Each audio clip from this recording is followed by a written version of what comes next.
em defesa do Evangelho puro e simples. Entra no ar pela Rede do Bem FM. Programa Evangelho Genuíno. Apresentação: Alexandre Fico.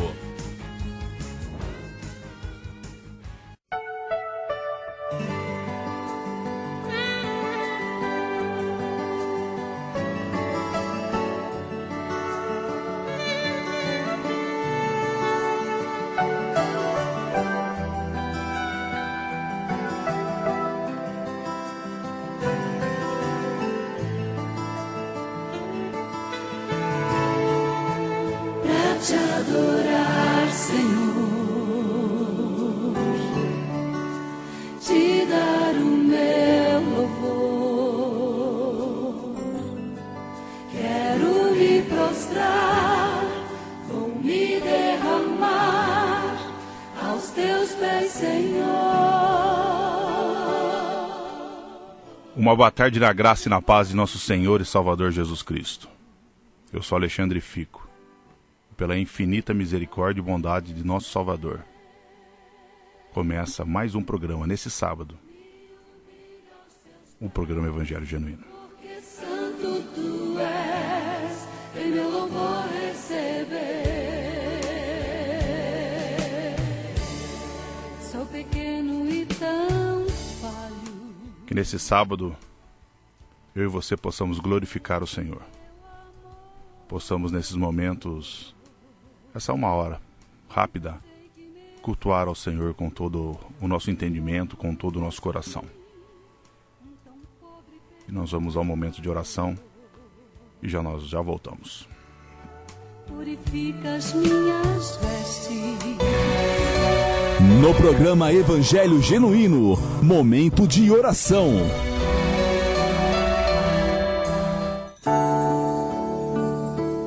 Senhor Deus, Pai de nosso Senhor e Salvador Jesus Cristo,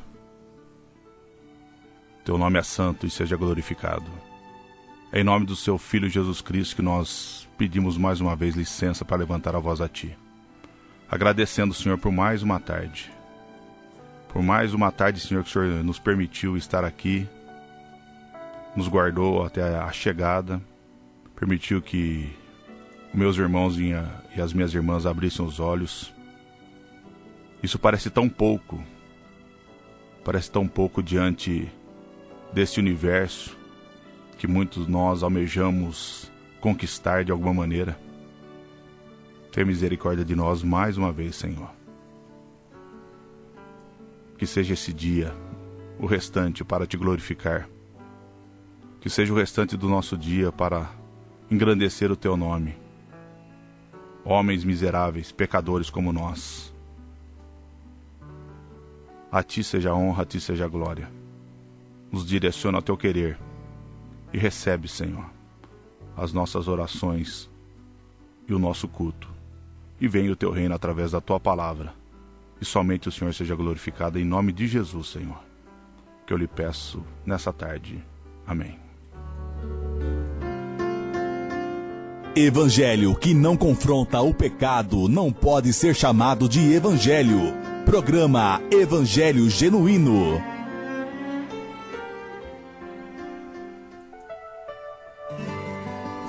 Meus irmãos, eu confesso a vocês que eu comecei a semana pensando em trazer uma palavra, depois estudei outra e acabei ontem estudando uma outra palavra, uma que queimou em meu coração. Fiquei até a tarde da noite, acordei depois para terminar. Espero conseguir passar aquilo que está no meu coração, que o Espírito Santo possa nos ajudar a respeito disso. Essa semana foi uma semana difícil, né? E até a minha ideia de passar é porque devemos conhecer e seguir o Deus da Bíblia. Porque hoje é apresentado vários deuses, várias formas de cultuar a Deus. O apóstolo Paulo, nossa segunda carta de Pedro, no capítulo 3, Pedro falando quem era Paulo, da sua sabedoria que lhe foi dada. No versículo 16, ele fala o seguinte, principalmente na parte B. Ele fala que nas quais há certas coisas difíceis de entender, que os ignorantes e instáveis deturpam, como também deturpam as demais escrituras, para a própria destruição deles. Essa é a importância de nós lermos a Bíblia, conhecer a palavra do Senhor, conhecer o Deus da Bíblia que quer se revelar a nós através da tua palavra, para que nós não possamos cair nas ciladas, nas armadilhas de Satanás, principalmente naquilo que fala a respeito de Deus. Quando eu falo que essa semana foi difícil, você vê algumas coisas, alguns escândalos, né? Eu sei que tem pessoas que defendem, e nós vivemos um momento difícil. Antigamente os falsos profetas eles eram combatidos. Hoje quem é combatido é quem fala contra os falsos profetas. Há uma inversão de valores total a respeito disso, né? Então você viu pessoas pedindo dinheiro, mas aquele rapaz lá de Camboriú pedindo dinheiro nos escandaliza e, de alguma maneira, talvez a alegria de ver um senhor levantar e chamar de mentiroso, uns defendendo, falou que foi montagem, etc. Mas todo aquele que pede dinheiro é mentiroso. Todo aquele que pede dinheiro é mentiroso. Todo aquele que pede dinheiro falando que Deus mandou pedir é mentiroso. Que saudade da Didaquê, depois vocês consultam aquele que não sabe, quando falava que eram as primeiras instruções dos cristãos primitivos, antes até da escrita da Bíblia, né? Óbvio que já havia as cartas, mas eles falavam o seguinte: pediu dinheiro é falso profeta. Pediu dinheiro é falso profeta. Nós devemos seguir isso ao pé da letra. Mas infelizmente não seguimos. E por isso criamos toda essa situação. E aí as pessoas postam sobre essa igreja que alicia mulheres, igreja que abre para homossexualismo, pastoras homossexuais. Aí nós vemos uma pessoa dentro de uma tragédia do apóstolo que tomou uma facada aí no pescoço, que poderia ter falecido. E aí nós vemos um absurdo, porque você acha que tinha acabado ali. Não, o cara vai e fala que o sangue dele cura. Meus irmãos, não tem graça nenhuma isso é uma blasfêmia. É uma blasfêmia. E assim, o temor a Deus se perdeu. As pessoas não têm nem noção do que é o sangue de Cristo. Aí você vê pessoas passando embaixo de manto, esfregando sangue. Eu falo, meu Deus, aonde chegou a nossa ignorância, Senhor? Tenha misericórdia da vida dessas pessoas. Que ignorância é essa? Que ignorância é essa? Essa idolatria é pior, muito pior do que você ajoelhar diante de santo. Isso é um absurdo. O sangue de Cristo. Paulo diz em Efésios 1:7 em que temos a redenção pelo seu sangue, a remissão das ofensas segundo a riqueza da sua graça. Nós temos remissão, perdão dos nossos pecados pelo sangue de Cristo. Pelo sangue de Cristo. Pelo sangue de Cristo nós somos justificados. Lá em Romanos, Paulo vai falar no Romanos 5:9. E salvos da ira de Deus. Hebreus 10 vai falar que somos santificados através do sangue. E ele fala em Hebreus 13 que Jesus santifica pelo seu próprio sangue o seu povo, porque padeceu fora da porta. Colossenses, no capítulo 1, ele fala, temos por paz, temos paz através do sangue. Temos vitória através do sangue, fala Apocalipse 12. Fomos comprados pelo sangue, diz Apocalipse 5. Fomos lavados pelo sangue, diz Apocalipse 1. Só pelo sangue de Jesus podemos entrar na presença de Deus. Hebreus 10. Purifica toda a nossa consciência. Quanto mais o sangue de Cristo, que pelo Espírito Eterno se ofereceu a si mesmo, imaculado. Sangue imaculado, não sangue de pecador, de falso profeta, mentiroso. Purificará as vossas consciências das obras mortas, para servirdes ao Deus vivo. Hebreus 9. De tanto melhor aliança, Jesus foi feito fiador. Hebreus 7. Mateus 26:28 diz, porque isto é o meu sangue, sangue do Novo Testamento, aliança, que é derramado por muitos para a remissão dos pecados. O sangue, meu irmão, dele não vale nada como o meu e o seu também não vale nada. O único sangue que tem valor para a remissão de pecados é o de Jesus Cristo. Por isso, meus irmãos, Lucas 17, Jesus disse, eu vou ler na versão King James. Jesus declarou aos seus discípulos, é inevitável que fatos ocorram que leve o povo a tropeçar na fé. Mas ai da pessoa por meio de quem vem os escândalos. Seria melhor que tal pessoa fosse atirada ao mar com uma pedra de moinho amarrada ao pescoço, do que induzir um desses pequeninos a pecar. As pessoas perderam o temor a Deus. E eu quero dizer algo a você, meu irmão, que serve para mim. Se você for olhar para homens, se eu fosse olhar para homens, para apóstolos, bispos, pastores, para amigos, eu vou piorar, para a família, para a sua família, ou para você mesmo, para o que você acha de você. Se eu tivesse feito isso, eu já tinha desistido da jornada com Deus. Já tinha desistido da jornada com Deus. E quantas vezes eu entrei no meu quarto em oração para que o Senhor me consolasse, para que eu não me desviasse. Joy Lilly, ela disse algo muito interessante. Se desistirmos da nossa jornada com Deus por causa de péssimos exemplos, provamos que estávamos caminhando somente com homens e não com Deus. Você não foi chamado pela vontade de homens. Não foi a vontade de homens que te chamou. Você foi chamado pela cruz. Eu e você fomos chamados pela cruz. Vamos tocar um louvor e nós já voltamos para a palavra. Você está ouvindo programa Evangelho Genuíno.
amou, gentilmente me atraiu e eu, sem palavras, me aproximo, quebrantado o seu amor, pela cruz me chamou.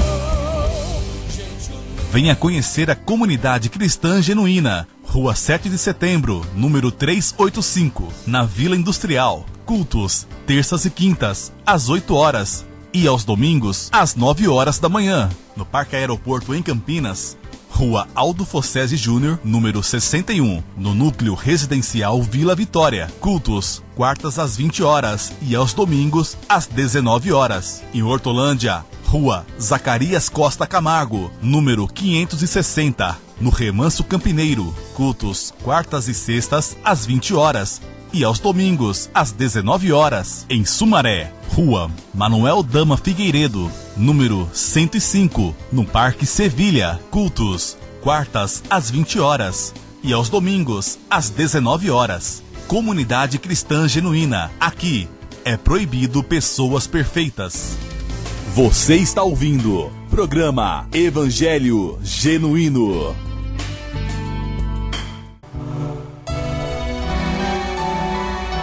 No programa Evangelho Genuíno, momento da palavra.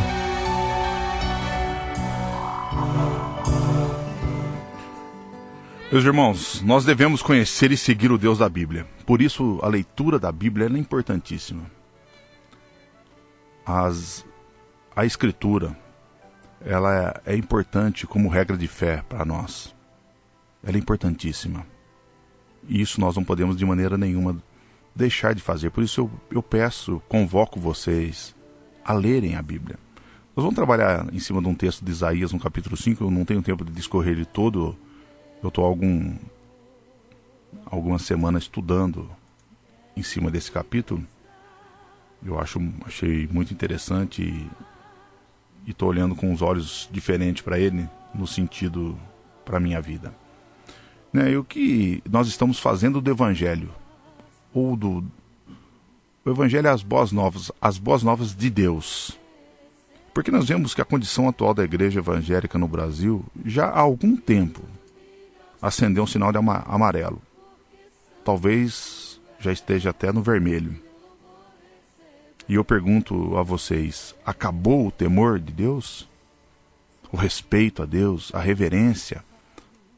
E não estou nem falando para ter o temor, por exemplo, que tinha um escriba na época que ele escrevia e quando chegava no tetagrama, no nome impronunciável de Deus, ele ia se purificar, se lavar e fazer todo aquele ritual. Não estou nem falando isso. Eu não estou nem falando dessa maneira, que talvez isso seria muito para nós, muito longe disso. Isso porque Jesus falou, se a nossa justiça não excedesse a dos escribas e fariseus, nós nem seríamos dignos dele. E essa palavra parece que se perdeu para nós.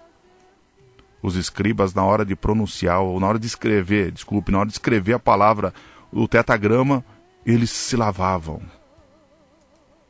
Porque eles não eram dignos, não se sentiam dignos de tal função. E nós somos tão dignos, ou mais dignos que eles. Então a falta de temor do Senhor contribuiu para a condição da igreja, de quase que espiritualmente morta. É só você ir numa igreja e ver a reverência que as pessoas têm. Ah, mas aquele lugar... Não, meu irmão, eu não estou falando que Deus habita em prédio, construído por mão... Eu não estou falando isso. Eu estou falando de você estar reunido no lugar para cultuar a Deus. E já falei uma vez e torno a repetir, não importa onde seja. Pode ser embaixo de uma árvore, na sala da sua casa, onde é que você quiser, que você fale, eu vou reunir em torno da palavra de Deus e vou cultuar a Deus. Por isso que em Apocalipse 3, 15 e 17, nós já conheço as tuas obras que nem és frio nem quente, e dê uma lidinha lá em Apocalipse 3, de 15 a 17. Então o respeito saudável de Deus, entre aspas, o temor, é o que a cultura brasileira inclusive da igreja, precisam desesperadamente. A cultura brasileira, não só brasileira, mas nós estamos inseridos nesse contexto, se perdeu. Não temos mais temor a Deus. O ímpio, por ver, como um exemplo que eu citei, do autodenominado apóstolo, zombam de Deus. Zombam de Deus. Qual que é a credibilidade que um ímpio tem para temer a Deus se nem os seus temem? Porque o que o cidadão fez ali não precisa nem ser cristão para saber que é um absurdo dos absurdos. Não precisa frequentar uma igreja. Não precisa. Não precisa ter a mesma fé que nós. Então, se você conversar com um pastor liberal, ele acha que pregar sobre a ira, por exemplo, sobre o temor a Deus, você está colocando a igreja numa postura de medo. Tadinho de nós. E aí eu me pergunto, por que não estamos de acordo sobre essa importante verdade bíblica? Sobre o temor e a ira de Deus. O temor do Senhor é mencionado com frequência ao longo da Bíblia como princípio do conhecimento, da sabedoria e do entendimento. E a minha preocupação é que essa visão seja proveniente da liderança que nós temos hoje. Uma liderança que não teme a Deus. Guardando-se, obviamente, raríssimas exceções. Eles acham que devemos deixar de mencionar o temor do Senhor, porque isso faz as pessoas se sentirem desconfortáveis. Desconfortáveis. Já tem umas cadeiras tão gostosas, tão confortável, aí você vai deixar as pessoas desconfortáveis com uma palavra sobre ira e sobre temor de Deus? Poxa vida, você quer esvaziar a igreja. Você quer esvaziar a igreja. E a arrecadação da igreja fica onde? Salmo 147:11 diz: o Senhor tem prazer naqueles que o temem. Josué 24:14 encorajou as pessoas a temer ao Senhor e servi-lo com toda a fidelidade. As Escrituras nos mostram claro, do Gênesis ao Apocalipse, que devemos servir ao Senhor com temor e alegrai-vos com tremor. Salmos 2:11. Jesus disse em Mateus 10:28, não temais os que matam o corpo e não podem matar a alma, temei antes aquele que é capaz de destruir a alma e o corpo no inferno. Jesus falou mais sobre o medo do inferno do que sobre a glória do céu. Jesus. Mas eu e você somos melhores que Jesus. Por que eu vou levar uma palavra de ira, de inferno e de temor na igreja? Porque eu e você somos melhores que Jesus. Infelizmente a igreja está longe de demonstrar temor do Senhor. Essa é uma triste realidade. Saia visitando igrejas e seja impactado, não pelo Espírito Santo, pela falta de reverência e temor. É uma indicação de que podemos temer os homens mais do que Deus. Porque você não entra numa repartição pública de qualquer maneira. Na verdade, você nem entra num centro de macumba de qualquer maneira. Num centro de espiritismo de qualquer maneira. Aqueles que evitam ensinar sobre o temor do Senhor, sobre a sua ira, para suavizar a mensagem, estão faltando com a verdade.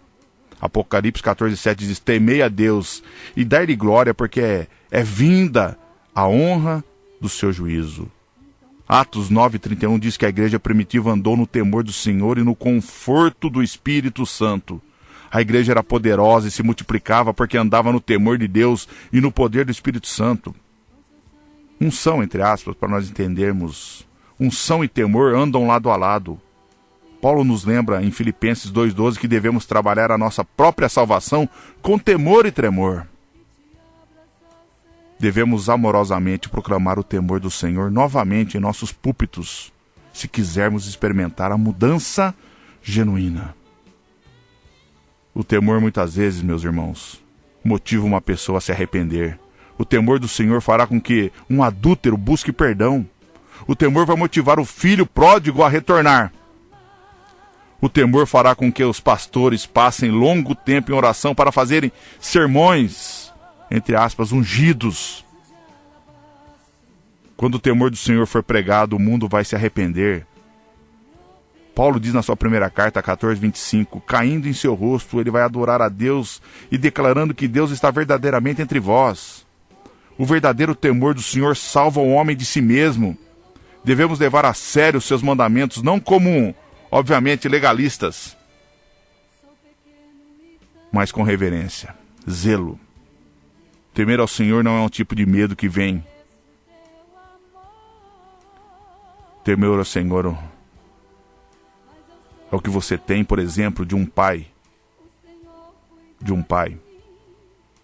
que está preocupado com a vida do seu filho. Não um pai agressivo, mas um pai que pede e exige o respeito, a reverência a ele. Por exemplo, temos um medo de pular, por exemplo, de um avião sem paraquedas. Um tem medo até com paraquedas, mas outros sem paraquedas. Ou de um edifício bem alto, porque nós respeitamos a lei da gravidade. Você vai se esborrachar no chão. Medo. Esse sentido é bom e dado por Deus. Nos protege de pular. Muitas vezes é através do medo reverente que nos aproximamos de Cristo e da redenção. A igreja não pode negligenciar ou evitar pregar sobre a necessidade de temer a Deus, sobre a ira de Deus, na esperança de não ofender ou conseguir audiência das pregações. Eliminaram essa doutrina. E o objetivo da igreja é a fidelidade a Deus e não apelo à multidão. Por isso, meus irmãos, em Isaías 5:25, é um versículo que eu quero trabalhar e a gente vai tentar explicar um pouquinho sobre isso daí. Diz o seguinte: por isso a ira do Senhor está acesa contra o seu povo, e ele estende a sua mão contra eles e os fere, de maneira que os montes tremem, e seus cadáveres estão dilacerados no meio das ruas. Apesar de tudo isso, a sua ira não se aplaca, mas ainda está estendida a sua mão. E ele começa a discorrer e vai no versículo 30, porque é o último versículo que encerra, e diz assim: bramam contra eles naquele dia, como o bramindo do mar. Se alguém olhar para a terra, eis que só há trevas e angústia, e a luz se escurece em densas nuvens. Se você lê a parábola da vinha, depois vem os ais, no Isaías capítulo 5. E no versículo 25 ao 30 que nós lemos, aí o profeta dá um veredito. Deus lhe deu essa mensagem para Israel, para que as coisas, ou melhor, porque as coisas não estavam da maneira que Deus queria. Eles estavam começando a andar pelos caminhos errados. Havia falsos profetas. Aliás, sempre houve falsos profetas. Está registrado que eles eram as pessoas que sempre chegavam e, conforme diz Jeremias 8, curam a ferida da filha do meu povo superficialmente, dizendo paz, paz, quando não havia paz. Este é sempre o problema com os falsos profetas. Eles estão aí para agradar, bajular, ser populares, sabendo que o povo gosta de ouvir paz, paz. As pessoas gostam de ouvir que tudo está bem. Não se preocupe, não fique ansioso, não tenha medo. Há algo errado sim, mas não é nada sério, tudo vai dar certo no final. Logo vai se resolver. Paz, paz. É o que eles diziam. E dizem até hoje. E havia muitos desses falsos profetas falando ao povo de Israel. Que não é diferente hoje. Mas o verdadeiro profeta é chamado por Deus. E a sua mensagem não é uma mensagem de paz, paz. Ele não olha meramente para condições exteriores e faz um diagnóstico superficial, não. Ele não só olha para as coisas terrenas e nem está preocupado em simplesmente medicar os sintomas do problema. Ele não cura câncer com band-aid. Ele não faz isso. Ele está preocupado com a verdade. Ele realmente quer ajudar os seus irmãos. E sabe que é impossível sem correção. Ele é sincero quanto à mensagem de Deus, quanto à mensagem que está na Bíblia. Ele diz a verdade. É isso que nós vemos no capítulo 5 de Isaías. Depois você dê uma lida. Todas essas coisas virão até vocês, diz o profeta, porque vocês não tiveram uma conduta como um povo de Deus. E esse poema da vinha, daquela parábola que eu já falei, nos primeiros 7 versículos, nos mostra isso. Aí depois vem a explicação dos ais, os 6 ais. Nós não temos tempo de discorrer sobre isso. Isaías passa pelos pecados através desses ais e transgressões específicos dos quais o povo era culpado. E o que nós lemos nesses ais, e depois no final, 25, é o resumo de tudo, que é a acusação final contra o povo de Israel, dizendo: eles jogaram fora a lei do Senhor dos Exércitos e desprezaram as palavras do Santo de Israel. Esta é a acusação. E agora ele dá o veredito desta acusação.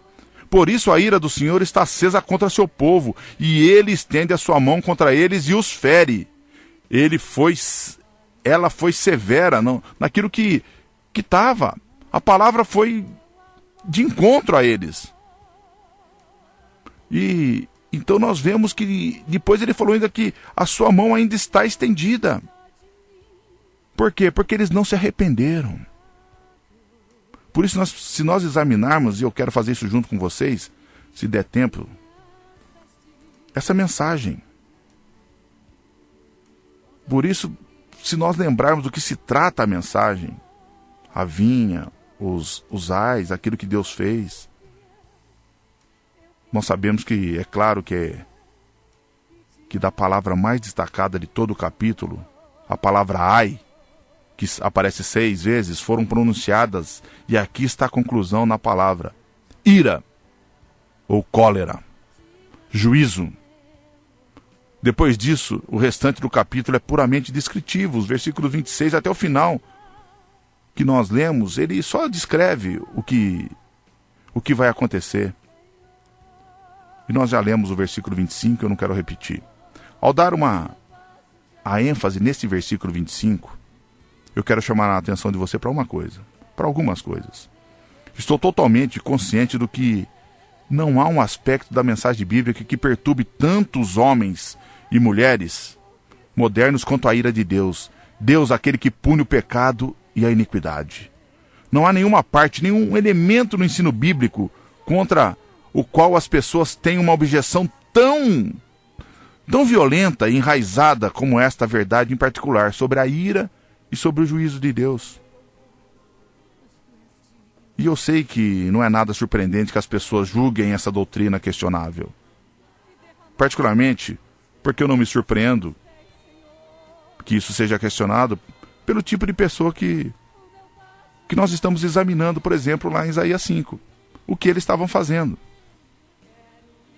Porque quando lidamos com pessoas que contestam toda a noção de lei, uma noção completa, ou em última instância, da moralidade e, na verdade, de todo o ensino sobre Deus, se pessoas que questionam isso, o que ele não vai questionar a ira de Deus? É lógico que ele vai.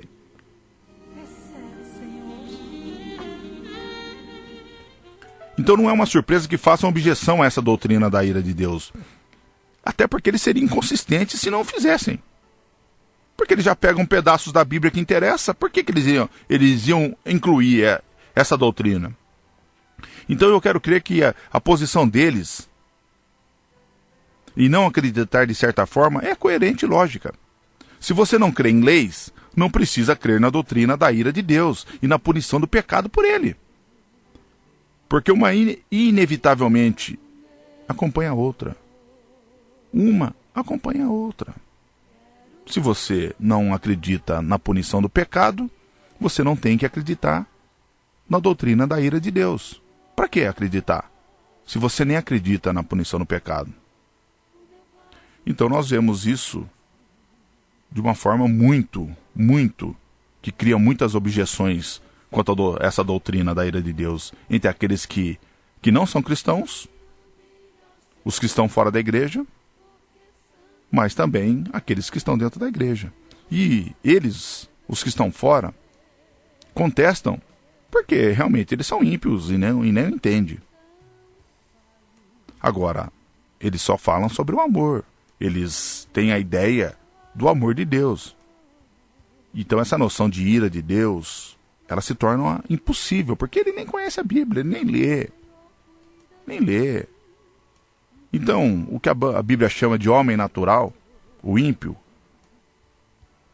aqueles que não se professam como cristãos, e eles têm muito ressentimento dessa doutrina, e ficam magoados e até bravos quando você toca no assunto. E aliás, meus irmãos, sempre tem sido assim. Mas que o Senhor tenha misericórdia. São coitados, entre aspas. Mas o pior de tudo, a objeção não está reservada somente a essas pessoas que estão fora da igreja. Existem muitos que estão dentro da igreja e fazem tantas objeções quanto os que estão fora. Existem muitas que estão dentro da igreja e não aceitam a doutrina da ira de Deus de maneira alguma. Eles têm uma visão das Escrituras, os que chamam liberal, e assim abominam. Eles não conseguem entender, eles nem querem conversar sobre a doutrina da ira de Deus. E aí, se você vê que realmente me preocupa, é quando Paulo, lá na carta aos Coríntios, capítulo 5, ele diz assim: nós não podemos julgar os que estão fora. Dentro da inversão de valores, nós achamos que nós não temos que julgar os que estão dentro. Mas Paulo falou assim: eu não tenho que julgar o que está fora, porque o que está fora já está condenado. Agora eu tenho que olhar os que estão dentro, porque se nós vamos julgar os anjos... E é óbvio, meus irmãos, que esse julgamento não é de uma forma apontativa no sentido de destruir o irmão, mas é de uma forma de correção em amor. É óbvio que é isso. E não precisaria nem estar falando isso, porque isso é tão óbvio.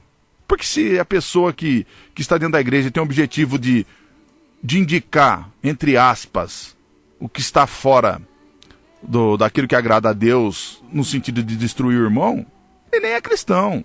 Ele nem entendeu a graça. Mas por incrível que pareça, parece que você tem que ficar reforçando isso, porque senão é muita falta de amor. E é claro, ao mesmo tempo, eu creio que estarei de algum modo lidando com casos do que estão fora da igreja. Mesmo que nós queremos eliminar as pessoas que estão fora da igreja na questão da ira de Deus, nós temos que olhar para eles e eles têm que ter essa informação da verdade. Eu não posso omitir a verdade para essas pessoas que estão fora da igreja. Eles não podem achar que não vai ter um julgamento. Isso é desleal com eles. Então, por isso que eu falo, mas como Paulo falou, como posso julgar o que Deus já condenou, meu irmão? Eu não posso. Esses eu tenho que atrair para dentro. Atrair para o corpo de Cristo. Agora, os que estão dentro, nós temos que fazer com que eles enxerguem. Por isso, os que estão dentro da igreja e negam a doutrina da ira de Deus, eles, infelizmente, estão num engano muito grande.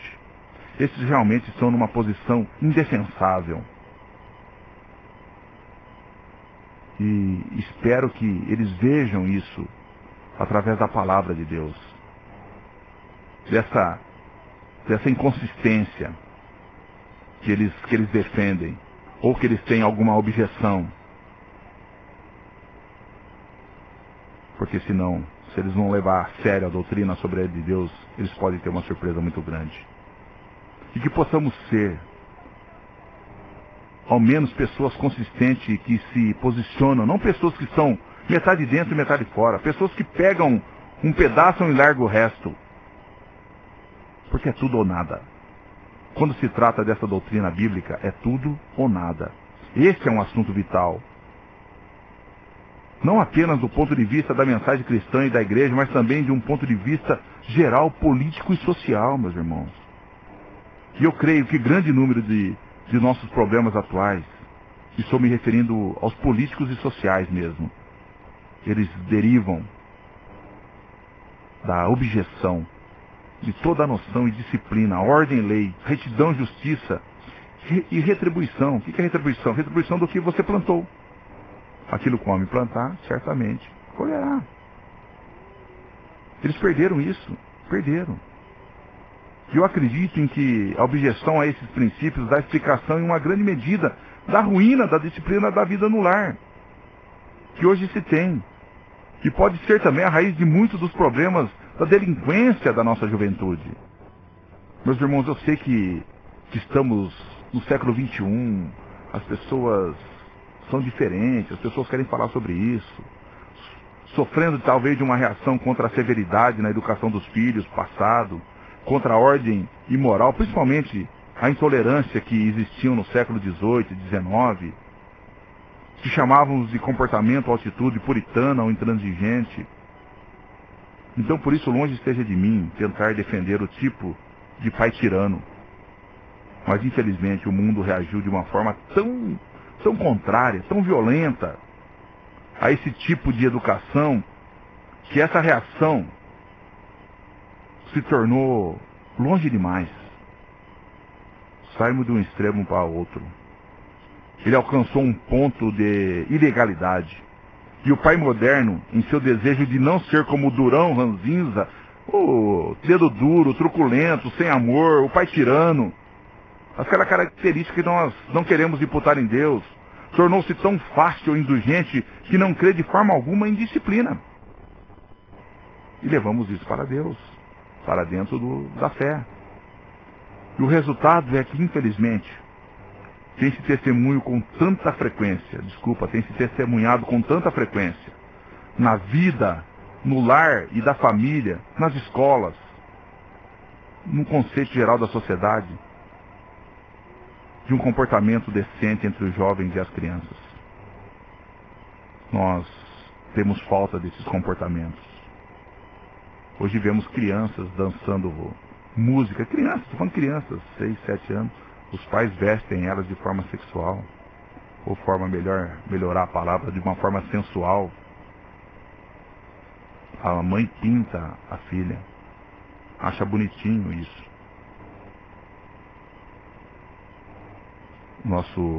Os nossos ídolos, ou o nosso espelho de vida mudou. Hoje nós queremos ser como é o Neymar. As meninas querem ser como, eu não sei nome de artista, essas coisas aí, porque eu não acompanho, mas alguém famoso. Esses são os exemplos de vida que as pessoas querem ter. E o cristão, ele tem que seguir o exemplo de Cristo. Ele tem que ser e desejar ser parecido com Cristo.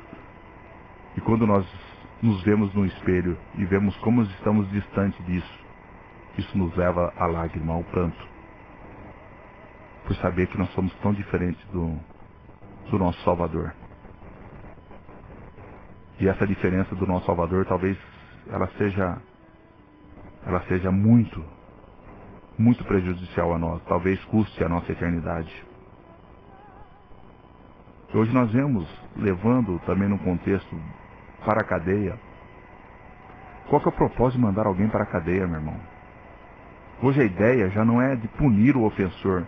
Não cremos em retribuição dos seus atos, como eu falei, em punição. O objetivo da prisão, hoje, explicam os direitos humanos, é a socialização. O que as pessoas não levam ou não têm levado mais em conta, que se existe uma coisa por trás de tudo isso, se chama pecado. Que no momento deveria estar na balança, mas tem se retirado. E o homem hoje, o cristão é dessa maneira. Esses homens vão para a cadeia e as pessoas dizem que eles são vítimas da sociedade, que eles são produto do meio. E nós, como cristãos, mesma coisa. Não se fala mais em pecado, se fala em correção de conduta. Olha, não é que você é um pecador miserável, não é isso. É que a sua conduta está errada, você precisa ajeitar a sua conduta. Porque você reflete a imagem do Senhor, não importa o que o mundo acha de você. Porque os seus pecados não têm problema nenhum para Deus. Então você só acerta a sua conduta e continua trilhando, que tá tudo. Esquece esse negócio de pecado. Pecado é algo muito agressivo. Nós estamos no século XXI, isso não serve mais. Essa palavra é para aquelas pessoas lá antigamente. Hoje não. Hoje nós evoluímos. Hoje nós estamos no século XXI e o pecado não é mais pecado. O pecado é um desvio de conduta. Não, meu irmão. Pecado é pecado. Na época de Adão era pecado e hoje é pecado. E os pecados e a iniquidade, conforme fala o profeta Isaías, fazem separação entre nós e Deus. Você querendo ou não querendo, você cantando ou não cantando, fazem separação entre nós e Deus. Então qual é a dificuldade? Por que essa objeção? E particularmente porque existe essa discussão entre pessoas que se chamam a si mesmas de cristãs. Parece que duas são as respostas meio óbvias. A primeira é de que as pessoas não se submetem à revelação da Bíblia. Isso é fundamental. As últimas ou em última, pensando e analisando, só existem duas posições abertas, tanto para os que estão dentro da igreja, para os cristãos como para os ímpios. Ou se submetem à revelação e ao ensino da Bíblia, ou os rejeitam. Não há outro meio termo, não tem meio termo. O meio termo é rejeitar. Então, até onde eu entendo, essa é a única classificação que interessa. Nada mais interessa do ponto de vista da pessoa que crê na Bíblia. O problema com essas pessoas que dizem ser cristãs e ainda assim não creem em punição é o que elas aceitam a Bíblia em algumas coisas, mas não aceitam a Bíblia em outras coisas. Elas explicam que não creem porque não podem reconciliá-la com a ideia de um Deus de amor. Eles não entendem reconciliar, falar que Deus é amor e que Deus vai punir. Como que Deus é amor e odeia? Como que Deus ama e odeia? Como que Deus ama e está irado contra o pecado? Como isso? E as pessoas de fora dizem a mesma coisa. É impensável que Deus tenha ira ou, de acordo com a Bíblia, cólera, ou que venha levantar a sua mão para punir. E continuam. Tal Deus não é um Deus de amor. E eu não poderia crer nele desse modo. Não posso pensar num Deus de amor e que vai punir alguém. Até mesmo pessoas dentro da igreja dizem isso, por incrível que pareça. O problema é que a sua noção de Deus não se tem embasamento bíblico. Mas do que eles pensam de Deus, do que eles pensam do amor, do que ouvem em músicas, música gospel, meu Deus do céu. O que eles veem em livros de autoajudas e de bem-estar social, o que eles escutam desses falsos profetas, dessas igrejas fazedoras de amigo, que aqui em Campinas tem aos montes. Eles partem de suas próprias ideias, e porque a Bíblia não concorda, eles a rejeitam. Eles são os juízes, o modelo, e desprezam toda a categoria da revelação. Então qual que é o significado disso? Eles falam para você não julgar, mas eles são juízes. Eles são juízes da Bíblia. Os caras que falam para você não julgar, para você não ser julgado, nunca leram a Bíblia e são juízes eles mesmos. Porque não leem a Bíblia e não vê o que está escrito na Bíblia. Que é um conceito de Deus superficial criado por doutrinas de homens. Eles partem das suas próprias ideias. E a segunda razão para isso, que para mim, talvez a mais importante, ao mesmo tempo muito fascinante, é esta. As pessoas não conseguem ver a unidade da mensagem bíblica. Eles não conseguem enxergar essa unidade da mensagem bíblica. Muitas doutrinas diferentes são ensinadas na Bíblia, mas a glória da Bíblia é a sua unidade. São todas faces de uma grande verdade central e unificada. Aponta a uma pessoa. Só isto, no que eu entendo, a minha simples compreensão da Bíblia, que é muito pouca, seria mais do que suficiente para me fazer crer que a Bíblia é a palavra de Deus. Aqui está um grande livro, a Bíblia, que consiste em 66 livros incorporados em um, escrito em épocas diferentes, por autores diferentes, com séculos de intervalos e ainda assim dizendo todas a mesma coisa. É de impressionar. Existe uma grande mensagem do Gênesis ao Apocalipse, um tema central. Um tema central. Tudo é levado a uma magnífica unidade, a uma inteireza, uma integridade que é suprema e divina. E o problema com as pessoas é que elas não a enxergam dessa maneira.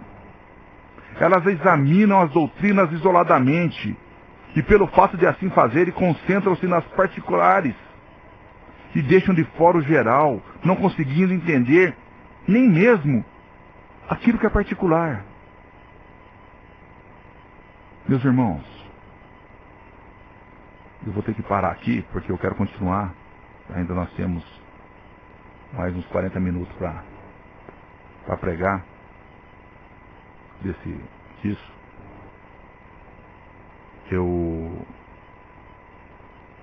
O que me choca mais é que Se você sair nas igrejas perguntando sobre quem é Jesus, você vai ter tantas surpresas, que chega a doer, que chega realmente a nos fazer pensar sobre o evangelho que tem se falado. E ele te chamou na cruz. Nós vamos pedir por gentileza, repetir esse louvor. Nós vamos voltar a semana que vem, se assim Deus quiser e permitir, e continuar falando sobre que temos que crer no Deus da Bíblia. Mas nunca esqueça, meu irmão, quem te chamou não foi homem, quem te chamou foi Deus. Creia nas Escrituras, na palavra de Deus. Creia em Cristo Jesus como Salvador, o único Salvador, o único. Peça para que Ele se revele a você através da sua palavra. Você terá uma mudança muito grande na sua fé. Vamos orar. Que você tenha um sábado abençoado na presença de Deus. Senhor, mais uma vez nós te agradecemos, Pai, pela oportunidade que o Senhor nos deu. Nós te adoramos, nós te bendizemos. O Senhor é maravilhoso. O Senhor é tudo que nós precisamos, tudo que nós temos, tudo que nós desejamos. Seja engrandecido em nossas vidas. Eu te adoro, Senhor. O que seria da minha vida se eu não tivesse te conhecido, Senhor? A felicidade de te conhecer me basta, eu não preciso de mais nada. Eu não preciso que o Senhor me presenteie com carro, com vida boa, com saúde, com nada, Senhor. Eu só peço que o Senhor me dê forças para persistir nessa jornada, que não é fácil. E se o Senhor não estiver comigo e com meus irmãos, com certeza ficaremos ao meio do caminho. Então nos ajude, nos dê entendimento da Tua palavra. Te amo, Senhor. Te agradeço por tudo, em nome de Jesus. Amém. Mas agora pela cruz eu fui reconciliado.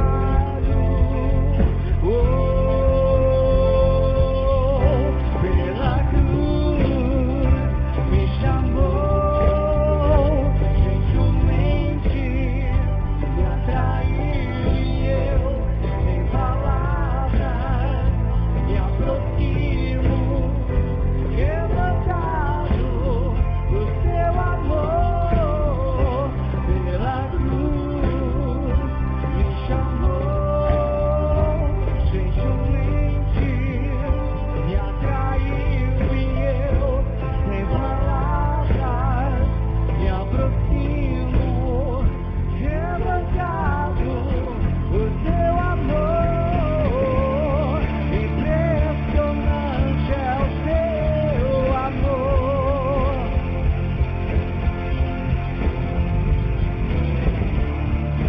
Me redimiu e me mostrou o quanto é fiel. Impressionante é o seu amor.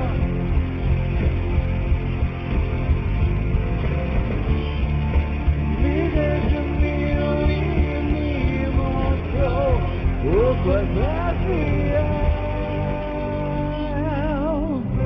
Pela cruz me chamou gentilmente, me atraiu e eu sem palavras me aproximo, quebrantado o seu amor. Pela cruz me chamou gentilmente, me atraiu e eu sem palavras me aproximo, quebrantado Você ouviu com Alexandre Fico, Evangelho Genuíno.